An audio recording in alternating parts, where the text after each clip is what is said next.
Bueno, empecemos. ¿Tienes una foto? Diana Moreno. Diana y Adriana. Ok. Bueno, adelante. ¿Estudiaron, muchachos? ¿Se leyeron la clase? Sí. ¿Quieren escuchar ese psiquiatura? Bueno.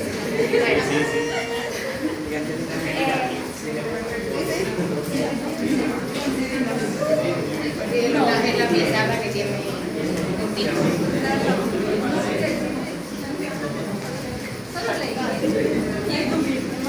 Buenos días. Nosotras somos el grupo número 2 y vamos a continuar con el tema anemia, en este caso resaltando lo que sería la anemia plástica, la drepanocítica y la hemolítica.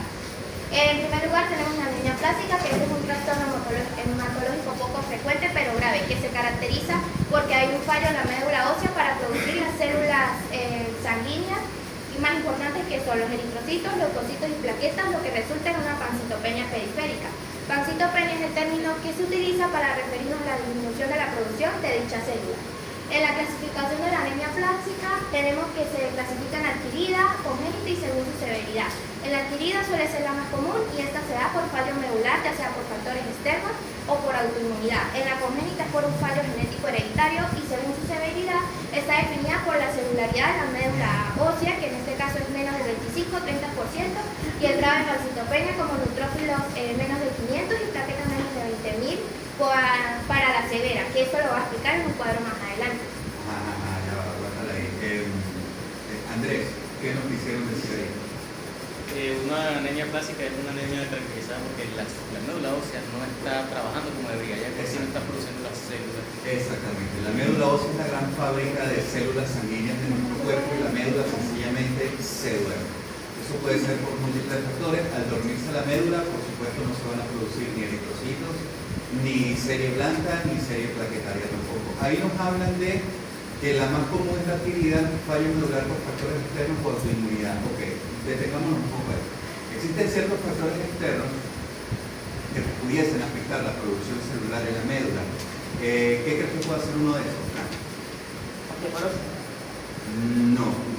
No, porque la osteoporosis se mete directamente con la densidad ósea, no con la médula. Sencillamente se pierde la densidad del hueso, un hueso que tiene que ser como un cemento se va volviendo como una esponja. Entonces pierde esa densidad, se hace más frágil, se hace más débil, se hace más propenso a fracturas. Claro, son trastornos más óseos que otra cosa. La quimioterapia sí puede ser un componente externo que nos comprometa la formación de celularidad a nivel de la médula. Es una de las más comunes, la quimioterapia. La radiación, excelente, Gabriel. La radiación pudiese ser otro factor externo que nos compromete esa celularidad. ¿Qué otro? Algo bastante común que va por aquí, por este lado. Fármacos, por supuesto. El cloramfenicol está bastante asociado, de hecho, por eso actualmente no se usa el cloramfenicol, el metotrexate, porque disminuyen la producción de células. Ok, nos hablan del fallo de las congénitas, claro, esas son hereditarias, esas son un pelín raras, casi no se ven. Y bueno, después nos hablan de severidad. Ya, fíjense que eso nos iba a hablar más adelante. Muchachos, ¿tenemos claro qué es el concepto de pancitopenia? ¿Qué es pancitopenia? Pero es la disminución de las cristales blancas de todas, eritrocitos, los blancos. Exacto, pan, el prefijo pan significa todos. También tenemos la bicitopenia, que es cuando se comprometen dos líneas celulares, sea roja, blanca, blanca y plaquetaria, roja y plaquetaria. Hay dos. Quiere decir que eso dependería entonces de a qué célula madre está atacando, si es una pluripotencial o una polipotencial. Exactamente. Ahí por lo general se ve cuál es la línea celular afectada. ¿Y los factores de autoinmunidad como cuál? Los autoinmunes, bueno, buena pregunta, no. Hablamos de enfermedades autoinmunes propias, como el lupus, por ejemplo. Una de las características del lupus, y que entra incluso en los criterios, es la bicitopenia o la pancitopenia. ¿Qué es lo que pasa? Que la médula comienza a producir antígenos que el cuerpo no reconoce, por lo tanto es atacado por anticuerpos y empieza a destruir tu propio sistema de defensa, empieza a destruir las células madres que van a producir estas vainas. Eso es por autoinmunidad. Generalmente el lupus es la enfermedad autoinmune más asociada a esto, pero eso también lo vemos en la artritis reumatoide, en el síndrome antilinfolípido, bueno, se puede ver en cualquier enfermedad autoinmune básicamente. En el Crohn, en el Crohn es raro, porque el Crohn está muy limitado a la parte gastrointestinal. Hay manifestaciones extraintestinales del Crohn, pero por lo general no ataca a las líneas sanguíneas celulares. Se está por otros lados. Tiene afectación de piel, pulmones, cerebro, corazón, articulaciones, pero no se mete con él. Yo tengo una pregunta que no sé si me va a contestar. ¿Por qué de tantos lugares donde podían estar esas células pluripotenciales, pluripotenciales, de tantos lugares donde se pudieran poner esas células madres, se pusieron en la médula ósea? ¿Por qué en el hueso? O sea, ¿por qué esa zona? O sea, ¿por qué la médula está donde está? ¿Por qué está en el hueso? O sea, ¿por qué el hueso? O sea, ¿por qué esas células madres que pueden estar en cualquier parte del cuerpo? ¿Por qué? Pregúntale a Dios. No, no vas a ver. ¿Cómo? No, pero es que si tú te pones a ver, marico, el hueso es un órgano muy vascularizado, muy irrigado. De hecho, mira, esta foto que tienen acá, esas son las trabéculas del hueso esponjoso, que ahí es donde está la médula básicamente. Entonces, bueno, es un tejido bastante vascularizado. De hecho, la vía intraósea es una de las más efectivas y más directas que hay. Entonces, bueno, o sea, que pudiese ser. ¿Cómo afecta una fractura? Te hace una fractura que solo te afecta Una fractura de hueso largo a la producción sanguínea. Nada, no pasa absolutamente nada. La médula sigue trabajando normalmente como si no hubiese pasado nada. Bueno, muchachos, sigamos, por favor. Okay. En este cuadro tenemos la clasificación causal de la aplasia medular, que puede ser por aplasia medular idiopática, que es cuando la causa no se conoce, aplasia medular secundaria, como ciertas infecciones por bacterias que pueden causar daño a las células madre en la médula ósea, debido a los componentes de las bacterias. Por radiaciones ionizantes, como agentes químicos, también los insecticidas, el benzol, compuestos tóxicos industriales, los medicamentos, como los citostáticos, como mencionó el doctor, también el cloramfenicol, antiinflamatorio esteroideo y sales de oro. En los virus, el virus de Epstein-Barr, hepatitis B y C, parvovirus B19, citomegalovirus y el VIH. Las enfermedades autoinmunes, que son la causa más común de anemia aplásica, como el lupus eritematoso sistémico, que es una enfermedad donde esta va a atacar a las propias células del cuerpo, atacando así a lo que sería la médula ósea. El timoma, que es un tumor en el timo, que pues aquí es donde se van a madurar los linfocitos. Entonces, cuando hay la presencia de un tumor en el mismo, hay una regulación del sistema inmunitario, entonces esto hace que las células ataquen a los propios tejidos. Por enfermedad de injerto contra el huésped, que es común en trasplantes, y también por aplasia medular congénita, como la disqueratosis congénita, que este es un trastorno raro y multisistémico que se caracteriza por el envejecimiento prematuro de las células. La diligencia reticular, que es otro trastorno raro, que puede ser grave, y este se caracteriza por la ausencia total de neutrófilos en la médula ósea y su producción. Y el anemia de Fanconi, que es la causa más común de fallo medular hereditario. Ahora, en la fisiopatología lo primero es el daño a las células madre, ya sea por factores genéticos o por ambientales. Van a dañar las células madre pluripotentes, impidiendo su proliferación y diferenciación, lo que va a llevar a una respuesta inmunológica, que en este caso es lo más común en los casos adquiridos, donde hay activación de los linfocitos T autoreactivos del propio paciente, van a dañar las células madre hematopoyéticas, lo que lleva a que estos interferones liberen, linfocitos liberen interferón, inhibiendo la hematopoiesis. Entonces hace que haya una muerte celular programada, que sería la apoptosis de las células madre, donde hay alteración del microambiente medular, que es donde el estroma va a rodear a estas células y va a afectar su soporte para la producción de las mismas. Todo esto va a ser reemplazado por grasa, en donde la pérdida de las células hematopoyéticas es reemplazada por el tejido adiposo, en donde resulta una médula ósea hipocelular y vacía, con hipoaplasia o aplasia. Hipo, que es una médula ósea con menos células de lo normal, o aplasia con la ausencia total de las mismas. Bueno, esto está más claro que el agua, muchachos. ¿Alguna duda? Segundo, ¿alguna duda con esto? Lo que habíamos hablado ahorita de la autoinmunidad. de la misma manera en que afectan al Guillain-Barré, por ejemplo. Estos virus segregan componentes antigénicos que el organismo sencillamente no reconoce y comienza a tal cual, de la misma manera. ¿Cómo? Y aquí Cabo nos habla del mimetismo molecular, que es parte de lo mismo. Michelle, ¿nos puedes explicar un poquito de qué es lo que pasa ahí? ¿Qué pasa con? Ahí, esa es lo que nos acaba de decir Diana. ¿Qué fue lo que nos dijo Diana? Pues bueno, que es básicamente va en cadena toda la apoptosis de las células o de la hematopoiesis como tal. Primero en la activación de los linfocitos T, que obviamente el cuerpo no va a reconocer los tejidos que debe atacar, entonces ataca la médula ósea. Por lo tanto, cuando ataca la médula ósea, el eritrocito, ¿será? Como que la célula madre, perdón, la célula madre. Pues hace apoptosis y libera citocinas que van a llevar a una alteración del microambiente medular que hace que la médula ósea o que la sangre que está en la médula ósea sea reemplazado por grasa. Tanto o hipoplasia o aplasia. Exacto, no es grasa a funcionar. Okay. Bien, bueno, tenemos claro todo esto, y no pues sigue, ya. Ahora, en las características clínicas tenemos que el inicio de la enfermedad suele ser lentamente progresivo o agudo, con signos y síntomas característicos de lo que sería insuficiencia medular, que son disnea de esfuerzo, mareo, cansancio y palidez secundaria a la anemia. El paciente también puede ser susceptible a infecciones graves como neumonías o sepsis, donde el foco inicial suele ser la boca, la faringe, que esto es secundario a la neutropenia, que la neutropenia son niveles bajos de neutrófilos.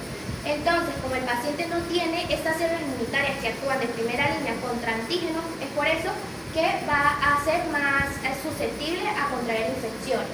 También tiene tendencia a hemorragias mucocutáneas como epistaxis, gingivorragias, metrorragias, púrpura, equimosis, que son provocados por la trombocitopenia, que son niveles bajos de plaquetas. Entonces, como si hay una ruptura de la microcirculación, ya sea en la nariz o en las encías, no hay quien forme el tapón plaquetario para sellar esta herida. Entonces, es por eso que el paciente puede tener tendencia a hemorragia. Ok, muchachos, con respecto a esto, bueno, la clínica del paciente la va a dar dependiendo de la línea celular que esté afectada. Está bien chévere como lo esquematizaste.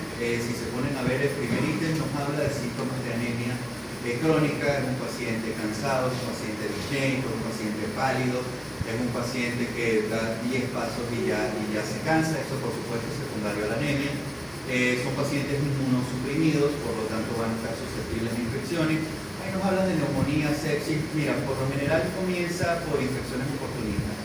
Entre las infecciones oportunistas, ok, hay unos nombres boca y faringe, y la candidiasis oral es una de las más comunes y con lo que estos pacientes debutan. También se puede manifestar con síndromes diarreicos crónicos, con enfermedades de piel y partes blandas. De repente el paciente que te dice, doctor, me salió un hinchón por aquí y tiene tremendo absceso, que jamás en su vida le habían salido abscesos y le empezaron a salir, que es un paciente inmunocomprometido.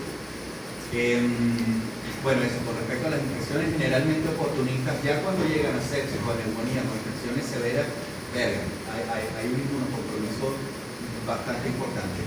Y la tendencia a hemorragia, claro, un paciente trombocitopénico, un paciente que va a estar prácticamente anticoagulado. Ahí nos hablan de epistaxis. ¿Qué es la epistaxis, Jonathan? Sencillo, rápido. ¿Qué es epistaxis? ¿Cómo? Háblenlo. La epistaxis es sangrado por la nariz. La gingivorragia, ¿qué es eso, Johan? Básicamente otra carga por las encías. Encías, metrorragia ya habíamos dicho que era. Púrpura, ¿qué es púrpura? ¿Qué es púrpura? Que se ve en la piel, pues. ¿Qué es petequia? Son pequeñas manchas como moradas que salen en la piel. Petequias son microhemorragias de menos de 1 milímetro, entre 1 y 2 milímetros. ¿Y púrpura, qué es púrpura? La púrpura ya es mayor a 1 milímetro. Que confluyen y que se hace más grande, exacto. La equimosis es un vulgar morado. Es un morado, tal cual. Pero también, muchachos, pudiésemos encontrar hemorragias en otros sitios, como el tracto digestivo es uno de los sitios más comunes. Casualmente, ahorita en este momento tenemos hospitalizada a una paciente con una aplasia medular. Esa pobre señora tiene todas las líneas celulares por el piso y la más afectada es la línea plaquetaria. Esa señora tiene 20.000 de plaquetas, creo que fue lo último que le vi reportado. Y a mí me llaman porque estaba haciendo hemorragias digestivas. La señora, ok, había consumido AINES hace un tiempo y de entrada pensábamos que era por AINES, pero cuando hicimos endoscopia era una gastritis hemorrágica severa, era un estómago que sangraba por todos lados sin necesidad de tener una lesión única causante de la hemorragia. O sea, no era una úlcera, no era una gastritis hemorrágica por la trombocitopenia que estaba presentando. Entonces, bueno, con estos pacientes siempre tengan en cuenta las hemorragias del tracto digestivo, siempre. Y así el paciente te diga, no, doctor, yo no estoy sangrando, yo no evacuo negro, ni borro sangre, ni nada de eso, pidan una sangre plurirense porque pudiesen haber microsangrado que los pudieran analizar. ¿Qué otro? Focos hemorrágicos. Bueno, no, creo que esos son los más comunes. ¿Qué pasó? ¿Esto guarda alguna relación con la púrpura trombocitopénica? No, lo que pasa es que son vainas diferentes porque la púrpura trombocitopénica solamente se va a afectar en la línea plaquetaria, sin afectar serie roja ni serie blanca. Aquí se afectan todas. ¿Cuál es el mecanismo de la púrpura? Depende porque puede ser autoinmune, puede ser por causa oncológica, pudiese ser un paraneoplásico, pudiese ser secundaria a infecciones virales, pudiese tener muchas causas.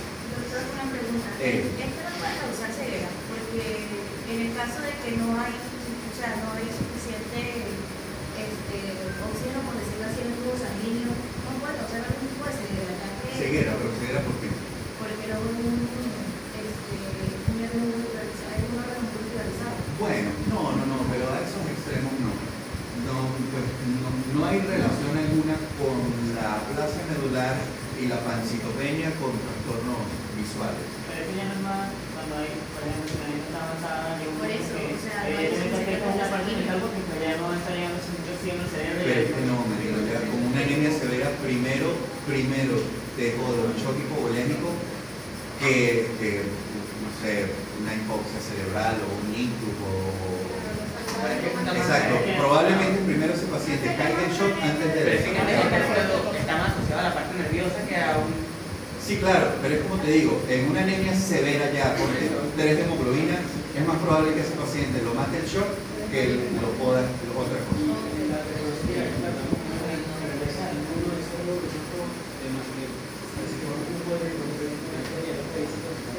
Ahí sí, pero bueno, de eso vamos a hablar después de la drepanocytosis. Bueno, continúa Diana, vamos a ver. Ok, en este cuadro tenemos la clasificación de la anemia plástica según su severidad, según los criterios de Camisa, que se clasifica en 3, la severa, muy severa y la severa. En la severa es una médula ósea con celularidad menor a 25 o 30%, con menos de 30% de células hematopoyéticas residuales, lo cual cuenta con dos de las siguientes 3 características, como neutrófilo menos de 500.000 millones de células por litro de sangre, plaquetas menos de 20.000 millones de células por litro de sangre y menos de 20.000 millones de células por litro de sangre. Uy, no, ¿cómo crees? 20.000 millones. 20.000 millones, no, ni 20 millones tampoco. 20.000. 20.000. Eso no ha sufrido conversión todavía. Ok. 20.000. Recuerden, muchachos, que el número normal de plaquetas va de ¿cuánto? Hasta 150, más o menos, 150.000. Cae, llega a los 50, ya estamos hablando de una trombocitopenia severa, cae a los 20.000. No son 20.000 millones, bien. De hecho, ahí dice 20 por 10 por 10 a la 9. Ya va. Dice 20 por 10 a la 9. Por 10 a las 9. Por litro de sangre. Pero ¿cómo se le ocurre? Que 20 millones de plaquetas. ¿Cómo? Por litro. Por litro. Bueno, es verdad, no sé, quizás esas unidades. Eso dice, sí, ahí lo que dice es que las plaquetas se o reportan sea, por eso en está miles. Las plaquetas se reportan en miles, muchachos, en pilas negras. Ajá, ¿qué más tenemos más? Ajá, reticulocitos con menos de 20.000 células por litro. En la muy severa, pues no cuenta con los criterios de la severa, pero con neutrófilos en 200.000 células por litro. Y en la no severa es aquella que no cuenta ni con los criterios de la severa ni de la muy severa para anemia plástica. En los datos de laboratorio tenemos que en la sangre periférica el hallazgo principal es la pancitopenia, que como mencioné es la disminución de la producción de las células sanguíneas principales. Hay una anemia normocrómica y normocítica. Normocrómica es que el eritrocito tiene un color normal y normocítica es que tiene un volumen corpuscular medio que va entre 80 a 100 pentolitros, pero en algunas ocasiones puede ser macrocítica con un volumen corpuscular medio mayor a 100 pentolitros. El recuento de reticulocitos es con valores bajos, que son, como lo mencioné, menos de 20.000 células por litro, y lo que sería una anemia regenerativa o hiporregenerativa. Karen, ¿por qué es regenerativa? Porque se puede volver a regenerar, porque no se puede volver a regenerar. ¿Por qué? ¿Qué está pasando ahí? ¿Por qué es la regenerativa? Eso, ya tenemos 3 clases hablando de eso. ¿Qué dice Carlos? ¿Por qué es regenerativa? Y así te la van a describir en la hematología especial. Tú le vas a pedir una hematología completa a ese paciente y te va a salir pancitopenia y tú le dices, epa, esto está raro. Llamas al hematólogo y el hematólogo le dice, coño, hazme una hematología especial. Va y hace una hematología especial y la hematología especial te la va a reportar así. Paciente con anemia normocítica, normocrómica, regenerativa. ¿Qué te está queriendo decir el hematólogo con eso? Tú como médico general lo tienes que saber interpretar. Que la médula exactamente, que es regenerativa porque es una médula dormida, es una médula, bueno, muerta diría yo. Bueno, no muerta, a veces responden, a veces empiezan a... Y sale también hiporregenerativa. A veces caminan, sí, hiporregenerativa, que ya no los había dicho. Exactamente.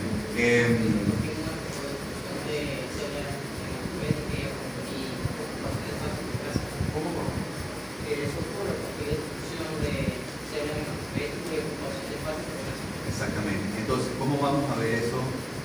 Bueno, ahí te lo están diciendo en realidad. No van a haber reticulocitos en necrosis de sangre periférica, a pesar de estar anémico ese paciente, no hay una médula que esté reponiendo los eritrocitos que está perdiendo. Entonces, recuento de reticulocitos con valores bajos nos habla de anemia regenerativa nos habla de una médula dormida. Exacto, esa médula no está funcionando, no está respondiendo. ¿Qué más vemos ahí? Hay leucopenia y neutropenia con disminución selectiva de los neutrófilos que tiene una apariencia morfológica normal. Y la trombopenia, que es una trombocitopenia con cifras inferiores a menos de 50.000 células por litro. Okay. En el hemograma, el paciente va a mostrar que tiene anemia, leucopenia, trombocitopenia, reticulocitosis, por lo que ya acabo de mencionar. En la biopsia de médula ósea se realiza para saber si hay la presencia o no de fibrosis o infiltrado. Fibrosis si el tejido medular está cicatrizado o infiltrado si hay la presencia de cuerpos extraños en el mismo. También para observar la topografía celular, que es cuando una médula ósea está sana, las células tienen una distribución específica, entonces cuando esta está alterada, esta distribución cambia. También para la cuantificación de células hematopoyéticas, es decir, para saber el porcentaje del tejido que está siendo responsable de la producción de células sanguíneas, el cual en el caso de la anemia plástica es menor a 25-30%, tanto en niños como en adultos. Hay marcada hipocelularidad con pérdida de tejido hematopoyético que es sustituido por grasa que ocupa más del 75% de la médula. Como mencioné, hay hipocelularidad, pero este se acompaña con dos citopenias, como reticulocitos, menor a 1%, menor a 40.000 células por microlitro. Neutropenia menor a 500 por células por microlitro y trombocitopenia menor a 20.000 células por microlitro. En el aspirado de médula ósea, pues para saber si hay la presencia o ausencia de blastos, que los blastos son células madre inmaduras que se pueden diferenciar en leucocitos, eritrocitos y plaquetas. Y hay, en la anemia plástica hay ausencia. La plaqueta no sale de un blasto. La plaqueta sale del megacariocito. Exactamente. Que se fragmenta para formar. Exactamente, eso te iba a decir, la plaqueta ni siquiera es una célula completa. Es el megacariocito, la gran célula que se fragmenta y forma la plaqueta. Y los blastos sí son los precursores de la serie roja y la serie blanca. ¿Tenemos claro eso, muchachos? Mira, este tema está bien chévere, Diana, porque echa para atrás un pelo. Porque en este orden, echa para atrás. En este orden es que vamos a empezar a estudiar este tipo de pacientes. Te llega el paciente, te llega la emergencia, tú lo ves de entrada pálido, cansado, diaporético, disneico, lo ves con infecciones oportunistas, lo revisas, tiene una candidiasis oral, tiene un absceso por allá en una nalga, tú dices, coño, aquí está pasando algo. Le pides primero una hematología completa o le pides un proteína de sangre periférica que te va a reportar una pancitopenia, pero hasta ahí. una pancitopenia, pero tú te das cuenta que a pesar de que ese paciente tiene 7 hemoglobina, tiene un volumen corpuscular conservado. Tú dices entonces, ok, esto está normocítico, no es por deficiencia de hierro, no es por deficiencia de B12, probablemente sea por hemólisis o por hemorragia. Y tú investigas un poco más. Ves que no te reportan reticulocitos, ahí tú le pides, pásala por favor. Después de eso tú le pides una hematología especial, que es eso que me imagino que pone arriba. Eso de hemograma. Tú le pides una hematología especial, esa la hace el hematólogo y ahí sí te reporta específicamente el porcentaje de reticulocitos, te reporta el VAN. El VAN, muchachos, es el valor absoluto de neutrófilos. Eso, bueno, las cifras que marcaste ahí, usamos 500 por lo general como tope. De hecho, la parte creo que por ahí la nombra. Ahí está, menos de 500, exacto. 500 es el punto de corte que usamos para el valor absoluto de neutrófilos. Por debajo de eso hablamos de una neutropenia severa. Bueno, en realidad el VAN tiene varias clasificaciones entre 500 y 1500. Entre 1500 y 1000 una neutropenia leve, entre 1000 y 500 una neutropenia moderada, menos de 500 ya es una neutropenia severa. Estos pacientes, muchachos, por el altísimo riesgo a infecciones que tienen, deben recibir tratamiento antibiótico de manera profiláctica con antibióticos de amplio espectro, que los puedan cubrir gram positivo, gram negativo e incluso anaerobios. Es más, incluso hay guías que sugieren meterles cobertura antifúngica y antiviral. Y también te vas a dar cuenta de que te reportan una trombocitopenia por debajo del riesgo. Una vez que haces eso te lo reporta el hematólogo. Tú ves, y en conjunto con el hematólogo, tú le preguntas, ¿qué hacemos, Sam? Vamos a hacer un aspirado de médula. Vas para aspirado de médula, se hace así. Esta foto que estás mostrando ahí. ¿A qué nivel estamos acá, muchachos? ¿Dónde hacemos el aspirado? ¿Dónde punzamos? Bueno, punzamos no, eso lo hace el hematólogo, eso no lo hace uno. En la espina ilíaca posterior superior. Vale, aló.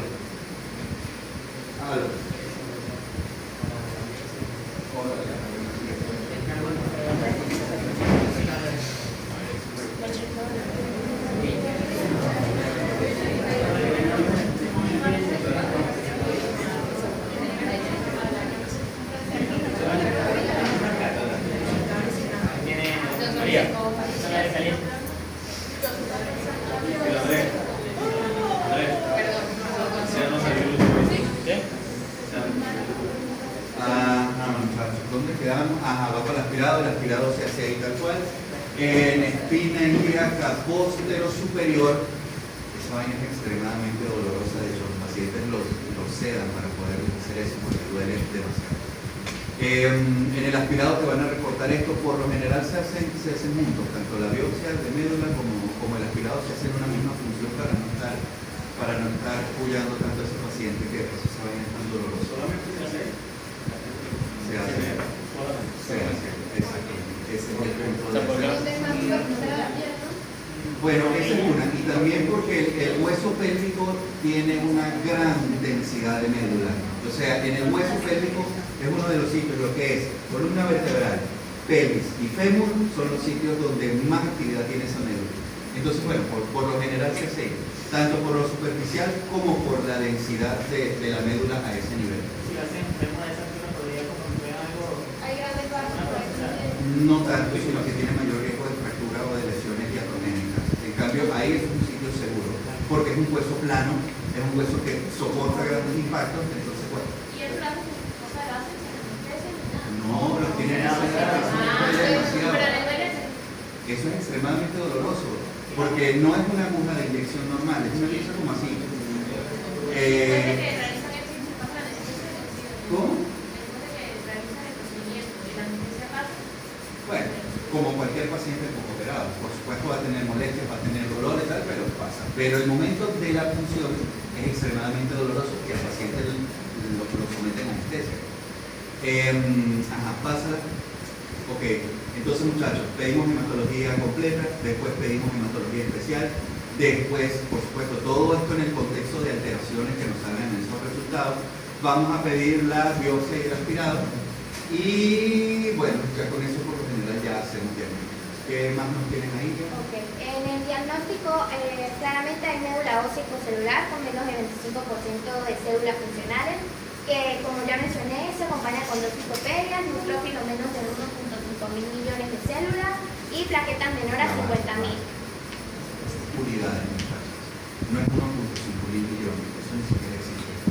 Es 1500 de Van, lo que hablamos ahorita. Van es valor absoluto de neutrófilos y tomamos como punto de corte 1500. Menos de eso hablamos de una neutropenia, ya bien sea, recuerda que es leve, moderada y severa, entre 1500 y 1000, entre 1500 y menor a 500. Entonces, pilas con esos números, muchachos. Activos ahí, dale. La hemoglobina es menor a 10 gramos sobre decilitro y también la ausencia de otras causas que lo justifiquen, como los infiltrados o la fibrosis. En el tratamiento es eliminar las causas si se conocen. En este está el tratamiento de soporte, el tratamiento específico. En el de soporte es corregir las consecuencias de la anemia mediante las transfusiones de Matías para tratar de como mantener el nivel normal de Matías y también para que el paciente no vaya a tener una anemia severa. Y transfusiones de plaquetas para evitar las hemorragias. En cuanto a las leucopenias y neutropenias, como el paciente tiene niveles bajos de neutrófilos, es más susceptible a infecciones, entonces se le administran antimicrobianos o ante cualquier mínimo signo de fiebre y también factores de crecimiento para estimular la producción de leucocitos. En el caso de... No le vas a poner antimicrobianos ante fiebre. Tú no puedes esperar a que ese paciente haga fiebre para ponerle antibiótico, porque si te hace fiebre ya ese paciente está cerca. Eso volvemos al mismo punto del Van, muchachos, y necesito que se aprendan ese concepto porque dependiendo de eso que ustedes van a tomar estas decisiones. Paciente con menos de 1500 de Van va a antibiótico, tenga o no tenga fiebre, tenga o no tenga foco infeccioso. Ay, pero es que el señor no tiene nada. Y le pides un neuroanálisis y le sale normal. Y le pides un copro y le sale normal. Y le pides un hemocultivo y le sale normal. Y no tiene infección por ningún lado. El señor, usted no tiene tos, no le duele la cabeza, no tiene nada de fiebre, tampoco. Pero tiene 1100 de Van. O sea, tiene una neutropenia leve. Tú tienes que cubrir a ese paciente, porque ese paciente se te va a infectar. Y si no se te infecta con una nosocomia, se te infecta por una oportunista, que pudiesen ser infecciones pendejas, pero joden. Una candidiasis oral, una candidiasis esofágica, una infección de tracto urinario, una tontería que en cualquier paciente normal no pasa mayores, en esto sí. En esto sí pasa mayores y los vuelve sépticos y los mata también. Entonces, ¿qué pasó? Bien, la neutropenia si es leve, severa, moderada, depende de eso también el antibiótico profiláctico utiliza. Ok, buena pregunta, Frank. Porque aquí por lo general, como te digo, no usamos antibióticos dirigidos, usamos terapia empírica profiláctica, usamos un antibiótico que le va a pegar a todo, o sea, amplio espectro, para que nos pueda cubrir toda esta cantidad, porque a esto lo puede agarrar cualquier bicho, hasta el estáfilo que tenemos en la piel, lo puede agarrar y puede meter una cefra ahí. Entonces, bueno, hablando un poquito de antimicrobianos, ¿cómo están en fármacos, por cierto? Ok. Esto de Michelle me tranquiliza un poco. Bueno, aquí antibióticos de amplio espectro. Opciones: cefaloporinas de cuarta generación, de cuarta para cubrir pseudomonas. O pudiésemos usar de terceras antipseudomónicas como el ceftriaxona no cubre pseudomonas, pero la cefixima sí. Pero la cefixima es de cuarta. El ceftazidime es de tercera y no cubre pseudomonas. El cefepime y la cefixima son de cuarta y no cubren pseudomonas también. O cefaloporinas de quinta. O pudiésemos usar penicilina, ureopenicilina, que es la piperacilina con tazobactam. O pudiésemos usar carbapenémicos como el meropenem o el imipene. No porque los macrólidos son de espectro reducido. Sulfas, no porque las sulfas producen aplasia medular. La banco es de espectro reducido también. Tiene que ser de amplio espectro los antibióticos que vamos a usar aquí. Con respecto a eso, muchachos, bueno, ahí lo que están nombrando varios. La vancomicina es antibiótico de espectro reducido porque solamente nos va a cubrir gran positivos, no nos cubre gran negativos.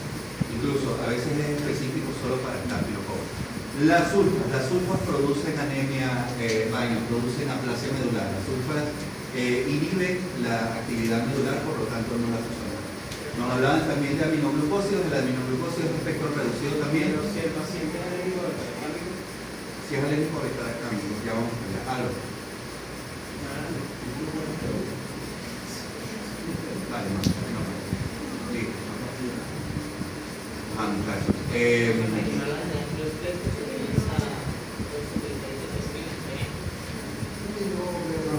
No, la tetraciclina. No. En un paciente alérgico a penicilinas pudiesen usar quinolonas. Las quinolonas que tienen amplio espectro también y pudiesen funcionar acá sin problema moxil.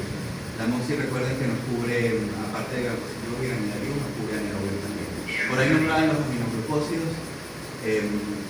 Muchachos, no me grave. Los aminoglucósidos son de espectro reversible también, muchachos. Esos solo tienen actividad contra gram negativos, no contra gram positivos. Y son arrechamente tóxicos, como nos está diciendo la acá. Correcto. Entonces, el punto aquí es, tenemos que cubrir a ese paciente cuando tiene un PAN menor a 1500 con antibióticos de amplio espectro. Hablamos de un antibiótico de amplio espectro cuando nos cubre gram positivo, gram negativo y anaerobio. Y la dosis entonces profiláctica, es una dosis menor, ¿no? De lo que es una dosis para una infección que... Pues ahí tenemos la dosis estándar, bien.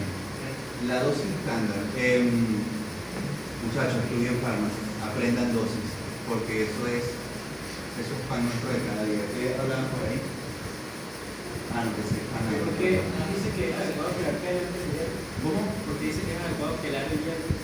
¿Qué quiere decir? Bueno, cuando hay una sobrecarga férrica, que esto puede suceder cuando un paciente Primero que nada, ¿qué es un quelante?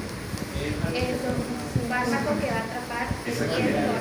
Lo atrapa dentro de la luz intestinal y evita que se absorba. Exactamente. Entonces, en un paciente con sobrecarga férrica, Pero porque ellos el carbón activado no es un quelante. No es bueno, pudiese ser un quelante. Bueno, sí, pudiese ser un quelante. Sí. Pero entonces tú le pones un quelante porque el paciente tiene una sobrecarga férrica y tú necesitas disminuir la absorción de ese hierro. Porque no se está usando porque no hay médula para usar ese hierro. Exactamente. No hay una médula funcional que produzca glóbulos rojos. Entonces, ¿qué? No tienes cómo usar ese hierro, se almacena y hay una sobrecarga de hierro. ¿Qué más tienen ahí? Me iba a explicar lo de los quelantes, literalmente lo que dijo. Bueno, ¿se entendió esa parte, muchachos?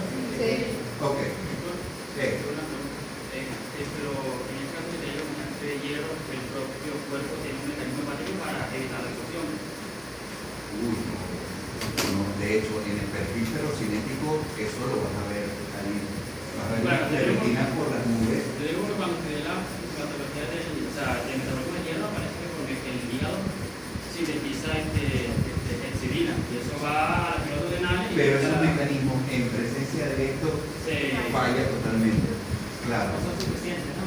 No. Funcionan en los primeros días, pero una vez que eso se hace crónico. Es porque el cuerpo no puede eliminarlo, entonces por eso que se administran los quelantes. Exactamente. Ok, en el tratamiento específico se utilizan inmunosupresores, esteroides y ciclosporina, debido que otra vez como el paciente tiene neutrófilos, bajos neutrófilos, entonces esto lo que va a hacer es frenar a las células inmunitarias para que no sigan destruyendo a la médula ósea, ya que la causa más común es la por parte del sistema inmunitario. Y el trasplante de la médula ósea, que sería el tratamiento definitivo y curativo real. En cuanto al diagnóstico diferencial, tenemos la anemia megaloblástica, que esta se debe por un déficit de la vitamina B12 y ácido fólico, pero en esta es marcada hipercelularidad, mientras que en la anemia plástica es marcada hipocelularidad. En el síndrome mielodiplásico hay pocas células, pero están presentes, pero son displásicas, es decir, con núcleos extraños, tamaños irregulares y formas anormales. Mientras que en la anemia aplásica las células tienen una apariencia normal. En las leucemias agudas hay pancitopenia severa, pero en esta la médula está llena de blastos, que no dejan producir células normales. Mientras que en la anemia plástica la médula está vacía y ocupada por tejido adiposo. La metástasis a médula ósea, que sería la mieloptisis, causada por un tumor sólido. En la púrpura trombocitopénica inmunológica, aquí hay un daño periférico, en donde el cuerpo va a destruir las plaquetas circulantes, pero la médula ósea sigue produciendo normal las plaquetas. Y hay muchos megacariocitos, mientras que en la anemia plástica hay ausencia de ellos.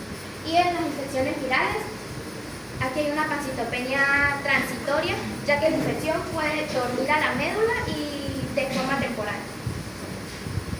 Ahora tenemos la anemia drepanocytica, que esta es una enfermedad genética autosómica recesiva que es causada por una mutación en el gen de la globina beta, lo que da lugar a la formación de una hemoglobina normal llamada hemoglobina S, el cual en condiciones de baja oxigenación la hemoglobina S se polimeriza. Entonces esto hace que el eritrocito se deforme en forma de hoz o media luna, que sería la falciformación como se ve aquí, que este es un eritrocito normal y este es cuando ya tiene la forma de hoz.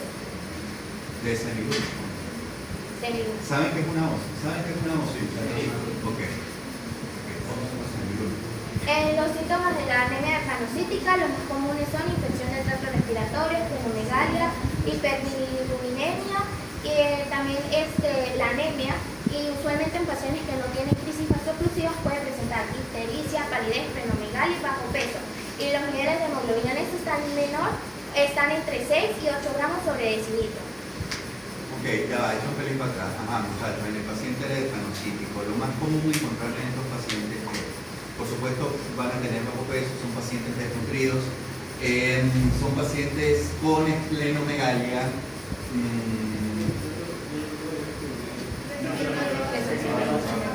crecimiento del vaso.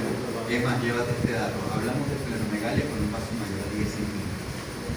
Un vaso de 10.5 centímetros, hablamos de una esplenomegalia. Para eso está la clasificación de Boyd. Si tienen chance, muchachos, le echan una leída. Cultura general. Estos son pacientes que se presentan con esplenomegalia. ¿Ustedes nos van a explicar eso después? ¿Por qué esa es la esplenomegalia? Sí, ok. Entonces, Es hereditario. O sea, pero directo por los padres o por los familiares.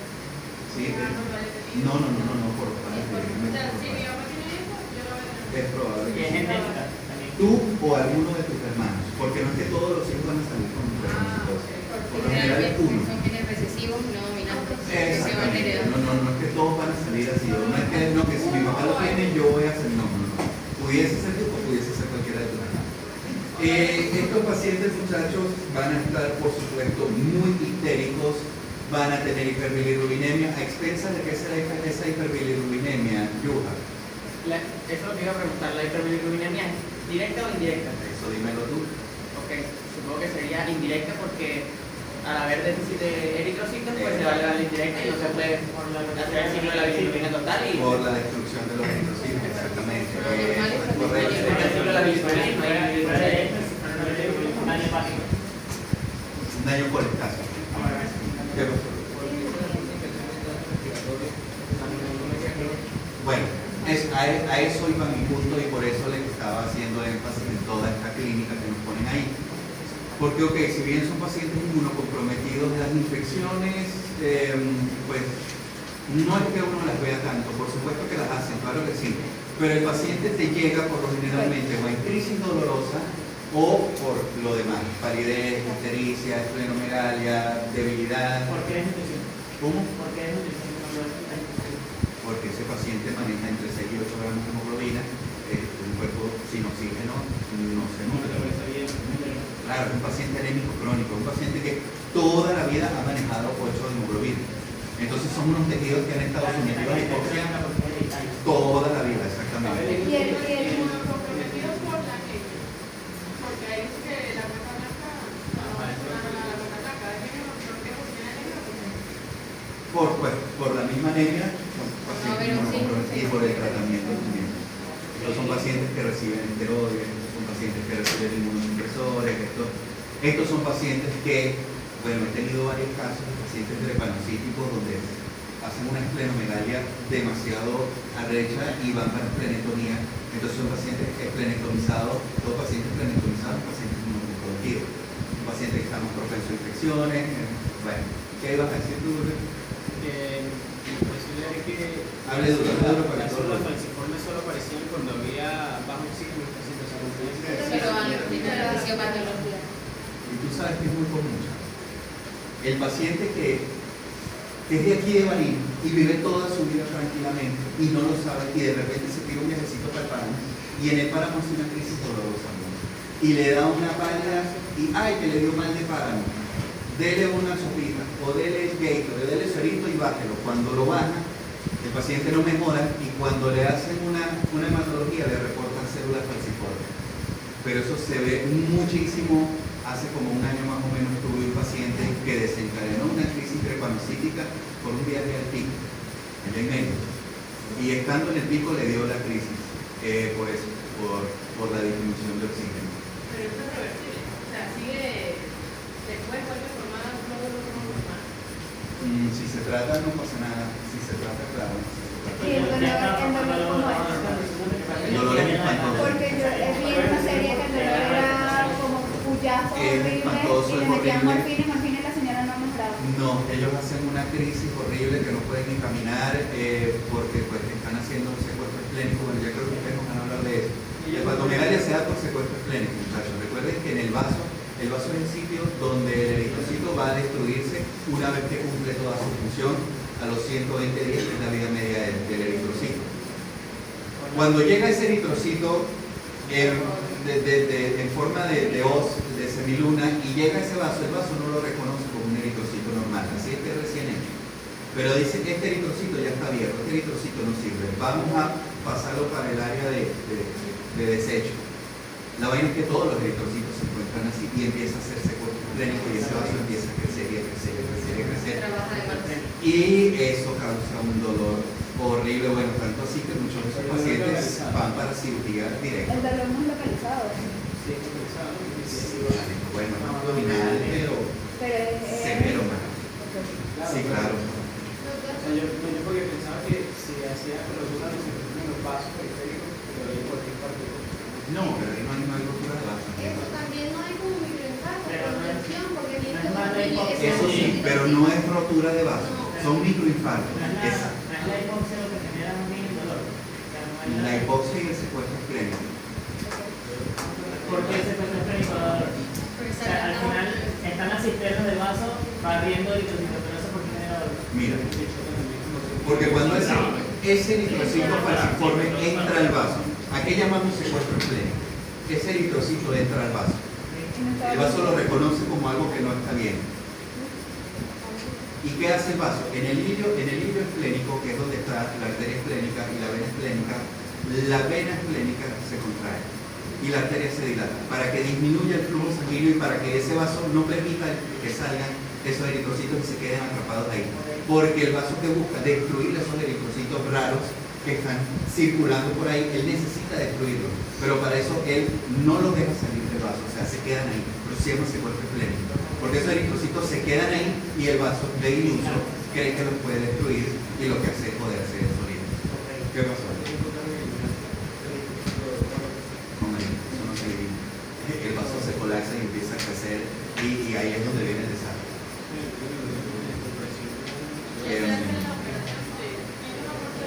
Se quita todo eso. Claro, hacen esplenectomía total. Porque no hay manera de que los eritrocitos vuelvan a ser iguales. Por eso se quita el vaso. ¿Cómo así? O sea, los eritrocitos se siguen produciendo mal. Claro. Son fallas genéticas. Claro, es que la esplenectomía no es la cura de esto, es un tratamiento paliativo. Bueno, síguela pues.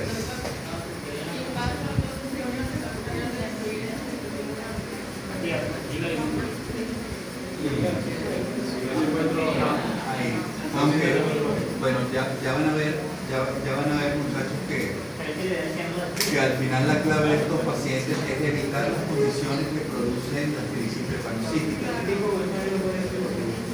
No, jamás. Marico, pero todos estos pacientes con trepanocitosis, esos panes pesan como 30 kilos, bro. O sea, son muy desnutridos, pobrecitos, bro. Ahorita, por cierto, tenemos uno allá en piso con una trepanocitosis que se ingresó por una crisis dolorosa. Ya le hicieron, por cierto, la esplenectomía. Y bueno, allá está uno. Pero el pana tiene 32 años y parece un niño de 16. Entonces, bueno, continúa, Diana. Ok, en las alteraciones anatomofisiológicas tenemos que un proceso patológico sigue un ciclo destructivo, en donde primero hay la polimerización, que es que la hemoglobina al perder oxígeno va a comenzar a formar piezas rígidas. Esto lleva a la falsiformación del eritrocito, en donde va a perder su flexibilidad y se vuelve más rígido y pegajoso. Lo que lleva a una vasooclusión, donde estas células van a obstruir la microcirculación, causando isquemia tisular y sería falta de oxígeno en los tejidos. Lo que va a una hemólisis intravascular, en donde los eritrocitos falciformes, como son más frágiles, se pueden destruir más rápido, teniendo un periodo de vida que va entre 10 a 20 días, que lo normal son 120 días de los eritrocitos.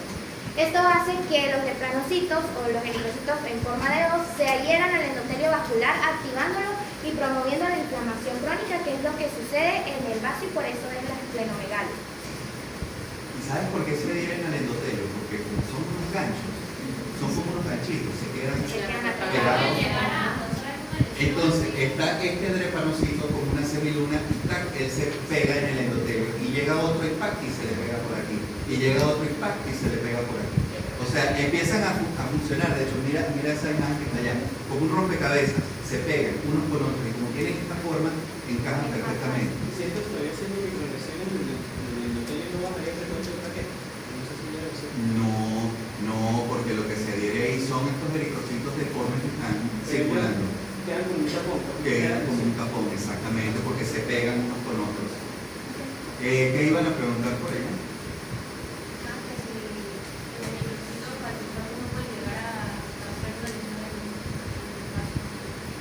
Aparte de la función. Sí, claro, nos están diciendo, Diana nos está diciendo, causan microtrombosis. Sí, claro. ¿Qué más sigue? Hay que evitar los factores desencadenantes como las situaciones de hipoxia, ejercicios intensos, escalar montañas con gran altitud, frío, estrés y deshidratación. En cuanto a las complicaciones de la anemia drepanocytica, está el dolor y las crisis vasooclusivas, que estos son frecuentes. Las crisis vasooclusivas ocurren cuando los eritrocitos van a obstruir el paso de sangre a los tejidos y a los huesos. Y en cuanto al dolor, es común que haya gastritis bilateral, que es una inflamación dolorosa que sucede en manos y pies, que se caracteriza en niños menores de 5 años. En cuanto al secuestro esplénico, puede ser fatal y sucede porque una gran cantidad de sangre queda atrapada en el vaso. Entonces este órgano va a comenzar a crecer de forma rápida y el paciente puede entrar en shock hipovolémico, por eso es una complicación grave. ¿Entendí esa parte? Sí. Okay. En el síndrome torácico agudo es una complicación frecuente y puede ser mortal. Y esto es como básicamente una neumonía o un infarto en los pulmones que se debe por lo mismo que por la obstrucción de los vasos pulmonares. En el priapismo es una erección dolorosa y prolongada que no cede, que se da igualmente, tiene el mismo mecanismo que la sangre falciforme se va a adherir a los vasos del tejido del pene y pues va a causar el dolor. También puede ser una enfermedad cerebrovascular, por lo mismo que va a obstruir las arterias que irrigan el cerebro y causando un accidente cerebrovascular. Y otras complicaciones serían como dolor abdominal, infarto mesentérico y complicaciones oculares. En el diagnóstico y exámenes de laboratorio se realiza el hemograma completo, en donde va a mostrar que hay anemia normocrómica y normocítica con marcada reticulocitosis. En el frotis de sangre periférica hay observación directa de lo que serían los lepranocitos, que son los eritrocitos con forma de hoz. Y hay la presencia de cuerpos de Bowen-Boli, que es un signo que indica difusión esplénica, que estos cuerpos son restos de ADN que se encuentran en el eritrocito e indican que el vaso no está filtrando correctamente. También se realiza la prueba de falsiformación o test de metabisulfito, que el metabisulfito es una sustancia que se utiliza para quitarle el oxígeno a una muestra de sangre. Entonces, en esta prueba lo que se realiza es que se va a inducir la desoxigenación a la sangre, a la muestra de sangre, y se observa si los eritrocitos colapsan y adquieren la forma de hoz. Es importante mencionar que este es útil para el cribado, pero no va a distinguir entre una persona que tenga la enfermedad de células falciformes o una persona que solo sea portador del rasgo. Es por esto que tú dices ahorita, Diana.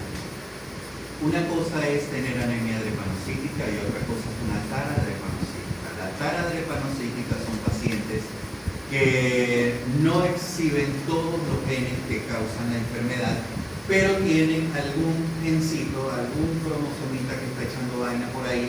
Entonces, en situaciones, porque tú nos dijiste ahorita, de frío, alturas, hipoxia, estrés, ejercicio intenso, pudiesen hacer una crisis sin necesidad de ser una anemia drepanocítica como tal. Entonces, bueno, ese test nos pudiese ayudar con eso. Se realizan las pruebas confirmatorias laboratorio como la electroforesis de hemoglobina, que es el gol estándar que se permite diferenciar los tipos de hemoglobina. ¿Cuál es la enfermedad de células falciformes? Claramente no hay la presencia de hemoglobina A, que es la hemoglobina normal, ya que la mayor parte de esta es hemoglobina S. En cuanto al criado neonatal, pues en muchos países se realiza esta prueba de forma obligatoria al nacer para iniciar un tratamiento preventivo temprano. Ahora, en el tratamiento, el fármaco estrella es la hidroxiurea, que se utiliza para elevar los niveles de hemoglobina fetal, ya que esto ayuda que los eritrocitos no se deformen tan rápido, reduciendo así las crisis vasoclusivas. Administración de ácido fólico, que esta es una vitamina que ayuda a la producción de hematíes. La vacunación es vital, ya que como hay daño en el vaso, hace que el paciente sea más susceptible a infecciones. Profilaxis con antibióticos con penicilina en menores de 5 años. Las transfusiones para reemplazar los hematíes anormales por hematíes sanos. Trasplante de médula ósea, que esto es cuando la enfermedad es grave y pues es el diagnóstico, el tratamiento curativo. Hidratación para mejorar el flujo sanguíneo. Analgésicos para evitar el dolor o prevenirlo y evitar la exposición al frío, ya que esto produce vasoconstricción, y evitar las alturas extremas, ya que a mayor altura no hay oxígeno, entonces hace que la hemoglobina S pierda el oxígeno y que el eritrocito se deforme. Bueno, ya va, la chulo.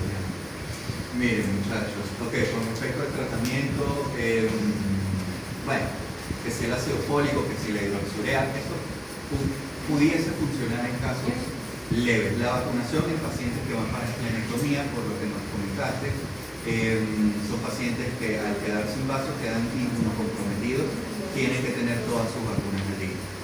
La profilaxis antibiótica, bueno, hasta los 5 años, esa no me la sabía. En los adultos, lo que habíamos dicho muchachos, nos guiamos siempre por el valor absoluto del neutrófilo. Estos pacientes aquí, el punto prueba de tratamiento son las transfusiones. Estos pacientes hay que transfundirlos y los tratamos con transfusiones, trasplante, cuando por supuesto es candidato y son casos graves, deshidratación, analgésicos, son tratamientos más sintomáticos y por supuesto evitar los factores desencadenantes que producen esta. Pero aquí, importante que tengan en cuenta la transfusión sanguínea, es el de elección. Los pacientes los transfundimos y bueno, trasplante en casos severos, lo demás son pañitos de agua tibia. Depende de los valores de hemoglobina del paciente. Si el paciente te llega, por ejemplo, con 6, tú necesitas garantizarte por lo menos un 10 de hemoglobina. Entonces, bueno, hay los transfundidos, hay unos que responden bien, hay otros que no responden tan bien, sobre todo cuando tienen vaso, porque sangre que le pones, sangre que secuestra ese vaso, entonces le pones y le pones sangre y te sigue saliendo con 6 de hemoglobina, 6.5, no te sube de ahí, está haciendo secuestro esplénico. Tienes que llamar a cirugía, le tienen que sacar ese vaso y ahí por lo general empieza a mejorar. Pero es como les digo, muchachos, ya cuando en un paciente con secuestro esplénico es un paciente que va para cirugía sí o sí. Bueno, ¿cómo? ¿Cómo hace la planta? Si realmente le sacan la médula a otra persona. No. ¿Y hacen quimio primero para eliminar la médula ósea? No. Primero tienes que buscar un donante. Tiene que ser un familiar directo de primer grado, padre, madre o hermanos. Generalmente hermanos porque son los que más comparten ADN. A ese paciente igualito, le haces una función a nivel de espina ilíaca posterior superior, aspiras un poquito, no le vas a sacar toda la médula, un poquito mismo, y la metes en la espina del otro paciente. Ese es el procedimiento. Y ya. Se escucha muy fácil. Pero eso duele muchísimo, ¿no? Pero duele muchísimo y creo que estaba como en $10,000 más o menos. Me duele de Caracas que lo hacen. ¿Por qué un poquito? ¿Qué hace eso? No, porque es que todavía lo que está sacando son células madres pluripotenciales. Y de una célula madre pluripotencial salen todas. Entonces tú necesitas un poquitico y es para que se empiecen a reproducir. O sea, para ti con mi hermano. No tengo ningún. Para ti con 2 meses le hacen la fusión, le sacan y después vienen y le ponen ese. Lo que aquí dice Julio, la quimio, que no es quimio, son inmunomoduladores, se le dan al receptor. ¿Por qué? Porque yo agarro médula de Frank y se la pongo a Carlos, pero el cuerpo de Carlos va a reconocer esa médula como algo extraño y dice, epa, ¿qué le están metiendo aquí a este Frank? Eso, el HLA, el complejo mayor de histocompatibilidad, todos esos actúan ahí, que eso, recuerden muchachos, que son antígenos que tienen las células en su membrana para que el organismo la pueda reconocer. Entonces tú le donas médula a Carlos, pero Carlos, su organismo la identifica como algo extraño, dice que esta médula no es nuestra, vamos a atacarla. ¿Qué hacemos? Le damos inmunosupresores para bajar esas defensas y para que no ataquen a la médula del donante. Entonces la quimio la recibe el receptor, no el donante. Bueno, ¿tenemos claro eso, muchachos? Sí, sí. Esta enfermedad no tiene una resolución como tal. No. Sí, ¿no? Con el trasplante de médula resuelve. Con el trasplante de médula pudiesen recuperar esa médula. Pero bueno, en realidad yo creo, y por los pacientes que uno ve médico, la mayor limitante ahí es el precio, que es demasiado caro. No todo el mundo tiene para hacerse un trasplante de médula. De hecho, he visto pacientes morirse esperando un trasplante de médula. Entonces, cuando uno lo ve en el hospital, bueno, mire, te sale el trasplante. No, doctor. Hay unos que te hablan por lo claro, doctor, yo no tengo esa plata y me voy a quedar así. Doctor, pero si él queda con parte de su médula, no produce eritrocitos falciformes todavía. Exacto. No, porque la médula del donante Compensa. por lo general compensa toda esa parte. El trasplante de médula es una excelente opción para esto, pero bueno, hay muchos limitantes. Exacto. Sí, pero ¿por qué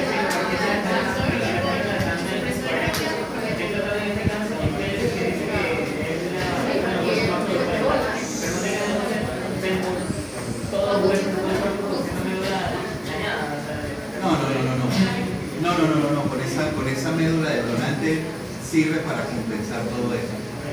Acá nos hablaban de un fallo en el trasplante. Sí pasa, muchachos, sí pasa.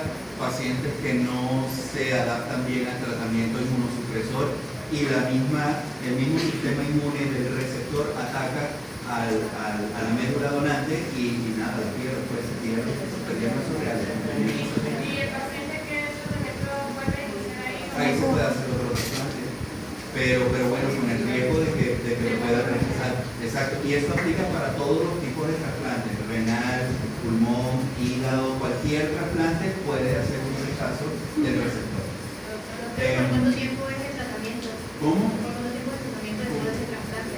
¿Cómo así? Ella era una supresora. Uy, eso es largo, por lo menos 8 meses, un ¿Y año. eso no puede ser algún tipo de infección oportunista del ataque? Tú como médico tratante vas a evitar que caigan infecciones oportunistas con antibióticos profilácticos, con cuidado del paciente. Eso ya queda como uno de médico tratante, exactamente. Porque por supuesto para indicar un tratamiento, una terapia de esta tan compleja, tú tienes que tener en consideración las complicaciones que puede tener. Si yo le hago a este paciente, pudiese hacer esto otro, y tienes que tener la conducta clara de qué vas a hacer cuando el paciente se complique. Esto teóricamente se podría resolver por tanto tiempo. Pero no sé eso. Yo he leído una enfermedad que o se han resuelto ya o se está llegando a ser resuelto porque se está utilizando una cosa que se llama enfermedad genética, que te cortan. Sí, eso básicamente dicen, ya Uy, bro. Ojalá fuera tan fácil como no, María, eso no ha llegado aquí. Es que en el caso de la anemia parasítica, él tiene, el gen es homocigoto, tiene los dos genes malos, o sea, tiene los dos genes S, no tiene ninguno que le pueda compensar, entonces no hay forma de reemplazarlo con un gen bueno porque él no tiene ningún gen bueno en su organismo, por decirlo así. Bien, muchachas, ¿qué pasó?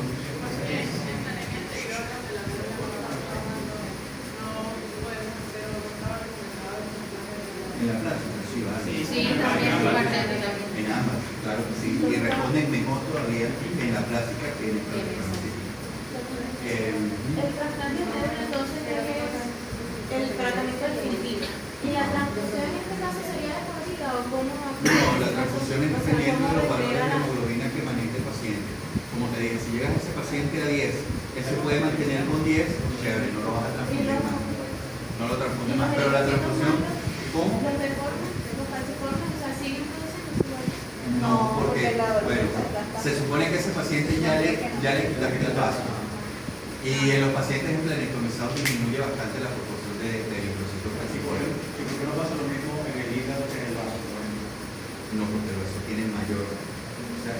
Sí, para directo. Claro. En realidad el vaso es el órgano encargado de Porque si quitas el vaso, queda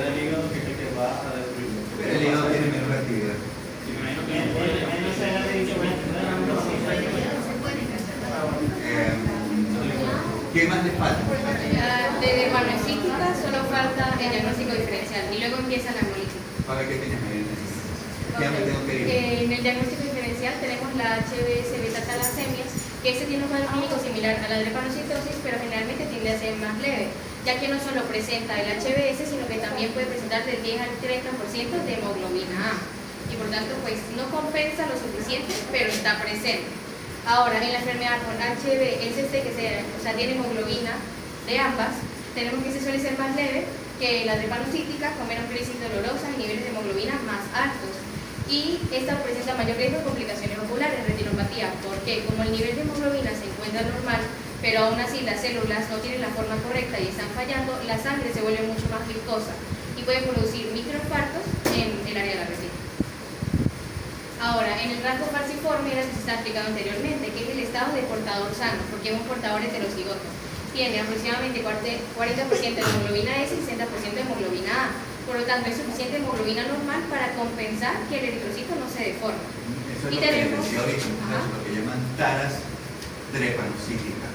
Tara, cuando ustedes escuchen la palabra tara, que no les pase como a mí, que escucho esa vaina ya siendo especialista incluso y nada, que hace como que taras no son las mariposas esas negras que vuelan.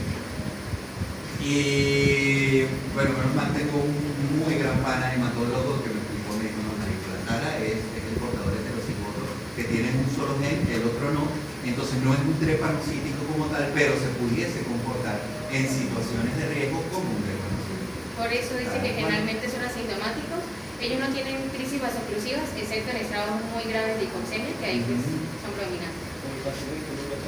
Como el del pico. Ese pana era una tara drepanocítica, exactamente. No era una anemia drepanocítica como tal. Y existen otras hemoglobinopatías, como la enfermedad por HBSD, HBS o ARAP, que esas son enfermedades genéticas que tienden a ser un poco más graves o incluso igual de graves que la drepanocítica. También tenemos la resistencia hereditaria de hemoglobina fetal, pero combinada con HBS. ¿Qué pasa? Como hay un nivel de hemoglobina fetal en el adulto que no sería lo normal, un nivel elevado, va a compensar y va a hacer que la HBS no se polimerice y por lo tanto intenta que el eritrocito no pierda su forma. Entonces es como que la presencia hereditaria de hemoglobina fetal intenta compensar la hemoglobina S. Y luego tenemos anemias hemolíticas no falciformes, como lo son esferocitosis hereditaria, déficit de la glucosa sulfato deshidrogenasa o anemias autoinmunes que pues se van a hablar más adelante. ¿Continúo? Tengo que irme, pero está buena la clase. ¿Cuándo continuamos? Mañana. ¿Ah? Mañana, mañana en la mañana estoy apretado. Mañana tengo clases con Desi. No, mañana no va a pasar. ¿El lunes sí? El lunes sí. Ahí hablamos el fin de semana para ver que nos vemos el lunes. Muchachos, para el lunes necesito que todos se vean en el bonito.